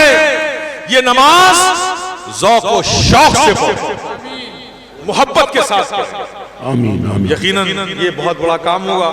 और दूसरी चीजें जो बुराइयां हैं, हसद और जलन, खुदारा बचाओ इससे अपने आप। बड़ी ही खतरनाक चीज है तकब्बुर, गुरूर, ये जो ये और इससे भी ज्यादा खतरनाक है, इससे भी अपग्रेड चीज है। ये हसनात को खाती है, हसद और जलन, और ये तकब्बुर जो है ना गुस्ताख बनाती है, और गुस्ताखी जो है ईमान को खा जाती है। अब आप सोचिए कितने खतरनाक रास्ते से आप अपने आप को गुजार रहे हैं। तकब्बुर भी लिए बैठे हैं और हसद भी लिए बैठे हैं। आप सोचिए आपने अपनी जिंदगी को कितनी मुश्किल में डाल दिया है। दूर करो तकब्बुर को, दूर करो, अपने अंदर तवाज़ु पैदा करो, हसद और जलन को दूर करो, अपने अंदर एक दूसरे के लिए कदरें और मोहब्बतें पैदा करो। इंशाअल्लाह ताला तुम्हें भी इसका फायदा होगा और ये माशरा सेहतमंद माशरा बनेगा, और यकीनन हम अपने बुजुर्गों की गुलामी का हक अदा करेंगे। अल्लाह पाक हम सबको इसकी तौफीक अता फरमाए। मेरे ख्याल से मैंने बहुत ज़्यादा वक्त ले लिया, लेकिन जो कुछ कहा बस जज्बाती हो जाता हूँ, कह देता हूँ, और आप लोग बहुत बहुत शुक्रिया आप लोगों का। मैं कोई तकरीर नहीं कर रहा था, अपने उलमा से भी माजरत करूँगा कि अगर कोई बात सख्त जज्बात में निकल गई हो तो उसे खातिर में ना लाएं। जो बात मैंने कही वो मैंने दिल से कही, ना उसमें किसी की तजलील मकसूद है, ना किसी की तौहीन मकसूद है। मैं जरूरत समझता हूँ कि हम सबको मिलकर खड़ा होना ही पड़ेगा। खड़ा होने आज के दौर में हम जिंदा हैं, तो हमारी जिम्मेदारी बनती है कि हम दीन के हक को अदा करें और शरीयत के मामलात को मजबूत और मुस्तहकम करें। ये उलमा की जिम्मेदारी है, आपकी जिम्मेदारी है कि आप उस पर अमल करें। जरूरत इसी बात की है। हाँ, अब पता नहीं हमारी जो बच्चियां हैं, बहनें हैं, माएँ हैं, नमाज औरतों के लिए भी उतना ही फर्ज है जितना मर्दों के लिए। और प्रॉब्लम यही है, हमारे घर की बच्चियों और बहनों और माओं ने जो पढ़ना छोड़ दिया ना, इसलिए उस घर के मर्द भी नमाज के पाबंद नहीं बन पाते। तो याद रखें, मैं पूरी जिम्मेदारी से कहता हूँ, ये हमारी बच्चियां, बहनें, माएँ जो है ना, अगर तुम्हारे घर के मर्द नमाज नहीं पढ़ते तो उनके इस गुनाह में तुम भी हिस्सेदार हो। तुम नहीं पढ़ती उसका तुम्हें गुनाह मिलेगा, और तुम्हारी वजह से तुम्हारे घर के बच्चे और मर्द नहीं पढ़ते उसका भी गुनाह तुम्हें मिलेगा। किसी बुजुर्ग के मजार पर आप समझिए ना, ये जो भीड़ लगती है ना, उसमें ज्यादातर औरतों का हिस्सा होता है। वो ढकेल ढकेल के मर्दों को भेजती है, जी जाओ फला बुजुर्ग का मजार, वहां दुआ करके आओ, मन्नत मांग के आओ। तो उस मर्द के पास वक्त ना हो, वक्त निकाल लेता। तो जितना हमारी बच्चियां, माएँ और बहनें बुजुर्गों की बारगाह में या किसी काम के लिए अपने मर्दों को घरों से निकालती हैं, वही किरदार इस फर्ज की अदायगी के लिए अपना ले कि अपने मर्दों को नमाज के वक्त अपने घर में टिकने ही ना दें। क्या बात है। खाना बाद में खाइएगा, आइए मैं गरम रोटी आपको खिलाऊंगी, शर्त यह है कि पहले इशा की नमाज पढ़ के आइए। सुभान अल्लाह। दिन का गरम भात आपको मैं दूंगी, अब तक आप ठंडा खाते थे, मैं गरम भात दूंगी, उसना भात खिलाऊंगी, बहुत अच्छा भात खिलाऊंगी, लेकिन शर्त यह है कि पहले जोहर की नमाज अदा करके आइए। सुभान अल्लाह, सुभान अल्लाह। आइए, मैंने कभी नहीं पूछा कि आपने शाम की चाय पीनी है कि नहीं पीनी है। आप अपने कमर के टेट में 2 रुपए खोस करके जाते थे, चौक पे चाय पी के चुपचाप चले आते थे। अब आपको ऐसा करने की जरूरत नहीं है। आप जाइए, असर की नमाज पढ़ के आइए, मैं आपके लिए चाय सजा कर रखती हूँ। वाह। अगर ये किरदार हमारी बच्चियां, हमारी माएँ और हमारी बहनें अपने घरों में शुरू कर दे, तो इस आबादी और तराफ और खनाफ के हर बुजुर्ग, हर नौजवान, हर बच्चा, हर वक्त, हर टाइम, जोहर हो, असर हो, मगरिब हो, इशा हो, कोई फर्द आबादी में ऐसा ना होगा कि असर के वक्त किसी भी शख्स की गर्दन रब की बारगाह में झुकी हुई नजर ना आए। सुभान अल्लाह, सुभान अल्लाह। वाह वाह। फैजान अहमद। मगरिब का वक्त होगा तो पूरी आबादी खुदा की बारगाह में झुकी हुई नजर आएगी। इशा का वक्त होगा तो पूरी आबादी मस्जिद में मर्द होंगे और घरों में औरतों की गर्दनें झुकी होंगी। खुदा की कसम तसव्वुर करो, ये छोटी सी आबादी इस पूरे रूए जमीन के लिए एक मॉड्यूल बन जाएगी। दुनिया कह उठेगी कि ये इनकलाब, ये इंसानियत के फिक्रों में इनकलाब लाने वाला कोई और नहीं। तारीख मौरिख लिखेगा तो यही लिखेगा कि ये मुसलमानों में दीन के हवाले से ये जज्बात और फर्ज की अदायगी के लिए ये जोश और ये ज़ौक़ अगर किसी ने पैदा किया है तो गुलामाने अहमद अशरफ ने पैदा किया है। सुभान अल्लाह, सुभान अल्लाह, सुभान अल्लाह। यकीनन तुम अपनी तारीख को दोहराओगे, तारीख को दोहराओगे। इस पूरे नदी के इस पार हो या नदी के उस पार हो, इसकी एक तारीख जिहालत की भी तारीख रही है। और मौलाना अहमद अशरफ जब तशरीफ लाए तो फिर एक तारीख लिखी गई कि इसी आबादी ने, इसी जमीन में एक ऐसा बावकार आलिम भी दिया है जो सिर्फ अपने इलाके में नहीं, कश्मीर से कन्याकुमारी तक जाना जाता है, जिसे दुनिया इमाम माकुलात मौलाना अहमद अशरफ कहते हैं। मौलाना सुलेमान अलमा कहती है, ये भी तारीख का एक बाब है। तो मेरे प्यारे फिर इसे दोहराओ, बताओ दुनिया को कि जो मौलाना अहमद अशरफ का गुलाम होता है, जो उन्हें अपना मोहसिन मानता है, वो बामल भी होता है, बेशक बामल भी होता है। ये करके तुम्हें बताना है। इसलिए मैं अपना रुख तो उधर नहीं करता हूं, लेकिन मेरी आवाज मेरी बच्चियों और मेरी माँ और मेरी बहनों के कानों तक पहुंच रही है।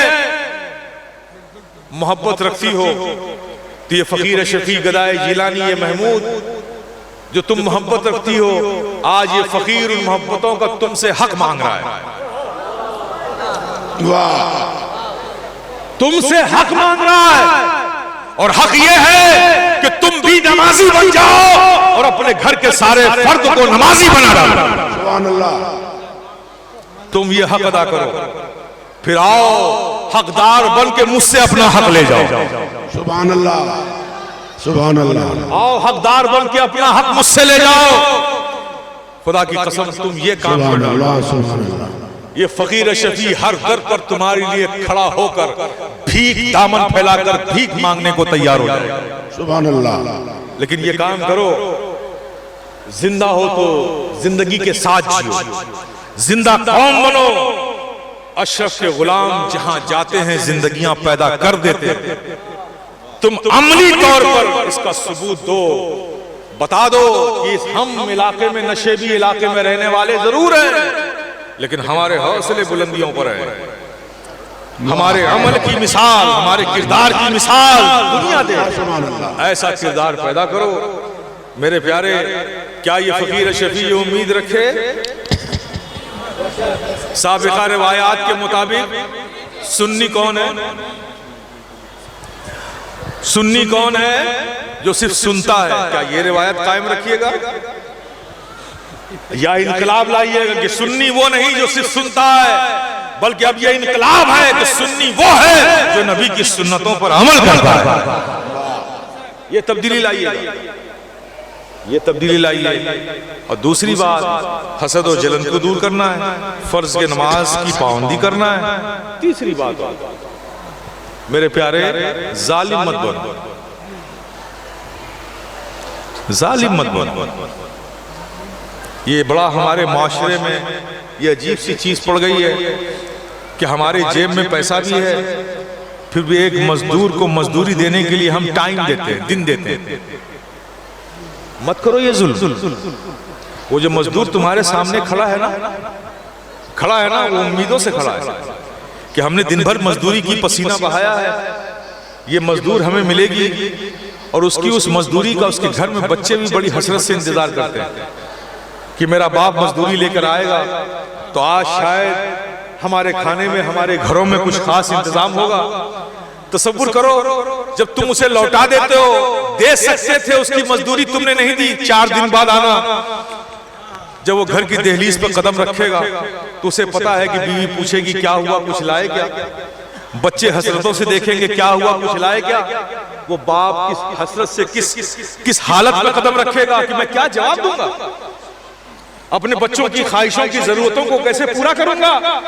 बीवी मायूस होगी, बच्चे मायूस हो गए। मेरे प्यारे, ये जो आप करते हो, बेइतनाई करते हो, ये जो अमल करते हो, तुम अपने इस अमल से कितने लोगों का दिल तोड़ते हो। बेशक तुम कैसे समझते हो इतने लोगों का दिल तोड़कर तुम्हारा दिल खुश रह जाएगा, खुश हो जाएगा, उसे खुशियां मिल जाएंगी? इम्पॉसिबल है, नामुमकिन है। दिल तोड़कर खुशी नहीं हासिल होती, बल्कि दिलों को जोड़कर खुशी मिलाती है। तो मेरे प्यारे, ये दस्तूर बदलो, मजदूरों को मजदूरी पहले अदा करो। प्यारे आका सल्लल्लाहु अलैहि वसल्लम का खुला वाज़ेह इरशाद है कि मजदूर का पसीना सूखे इससे पहले उसकी मजदूरी अदा कर। मेरे प्यारे, ये भी अपने माशरे में तब्दीली लाओ। अजीब बात है, आप खड़े खड़े दुकान पर खड़े रहकर 10-20 रुपए यूं ही उड़ा देते हैं, लेकिन अगर किसी मजदूर ने कहा मालिक 1 रुपया ज्यादा दे दो, तो उस 1 रुपए के लिए आप क्या क्या उसे कह डालते हैं। खुदारा इंसान हो तो हसास धड़कने वाला दिल अपने सीनों में रखो, इंसान हो तो मुरव्वत वाला दिल अपने सीनों में रखो, मुसलमान हो तो अफू अदल गुज़र करने की आदत डालो, तभी तुम अपने दीन का हक अदा कर पाओगे। एक सालेह और नेक इंसान बनने की कोशिश करो। मौलाना अहमद अशरफ का फैजान कल भी था, आज भी है, और ये फकीर शफीक कहता है कि जब तक इस जमीन पर एक भी मोहब्बत करने वाला जिंदा रहेगा, मौलाना अहमद अशरफ अपने रिश्ते मोहब्बत को नहीं तोड़ेंगे, रिश्ते मोहब्बत को कायम रखेंगे। ये मैं आपको यकीन दिलाता हूं। अब आप पर है, दस्तरखान लगा हुआ है, खाना चुना हुआ है, अब आपको देखते हैं कितना ज़र्फ है, कितनी नेमतें अपने नसीब में ला सकते हैं, करना आपको है। बहरहाल उलमा पर एतमाद करें, और इन सब चीजों से जो बिला वजह आपने किसी से हसद कर लिया, अब जिससे आपको हसद उससे मालूम नहीं, वो तो सो रहा है अपने घर में। अब हसद का असर देखो, रात भर आप जाग रहे हो, तो उसे तो नुकसान कल पहुंचाएगा आपका हसद, आपको तो पहले ही दिन से पहुंचाना शुरू कर दिया। यार ऐसे बेफायदे की चीजें क्यों रखते हो? मोमिन हो, दिल साफ करो, मोमिन के बारे में अच्छा गुमान करे। छोटी छोटी चीजों के लिए गैर आपकी जायदादों पे कब्जा कर ले तो आप कुछ नहीं बोलते हो, और आपका पड़ोसी एक नाली निकाले 1 इंच जमीन हो जाए तो लाठियां चला लेते। यार ये कैसी मोहब्बत है? बदलो इस सोच को, इस माशरे को। गैरों के लिए बड़ी वसअत, अपनों के लिए इतनी तंगी, क्या यही है ईमान की अलामत? नहीं मेरे प्यारे, हमें ये सब दूर करना पड़ेगा, और अपने अतराफ और अकनाफ के लिए अशरफ के गुलाम हो तो एक मिसाल बनो, एक मॉड्यूल बनो, एक लाहे अमल के लिए एक नमूने अमल बनो, बनना पड़ेगा। और बनोगे तो यकीनन इसका तुम्हें फायदा होगा। ये फकीर शफी गदाए जिलानी आप सबके लिए, आपकी मोहब्बतों के लिए दुआएं करता है कि मौला करीम आपकी मोहब्बतों को सलामत रखे, आपको खुश रखे, सिराते मुस्तकीम पर कायम व दायम रखे, आपको बाअमल सुन्नी मुसलमान बनाकर रखे, बुजुर्गों का वफादार बनाए, और जो इरादे आपने किए हैं अल्लाह पाक उसमें इस्तेहकाम अता फरमाए, मजबूती अता फरमाए, आपके कदमों को सिबात अता फरमाए। वाखिर दावाना अल्हम्दुलिल्लाह।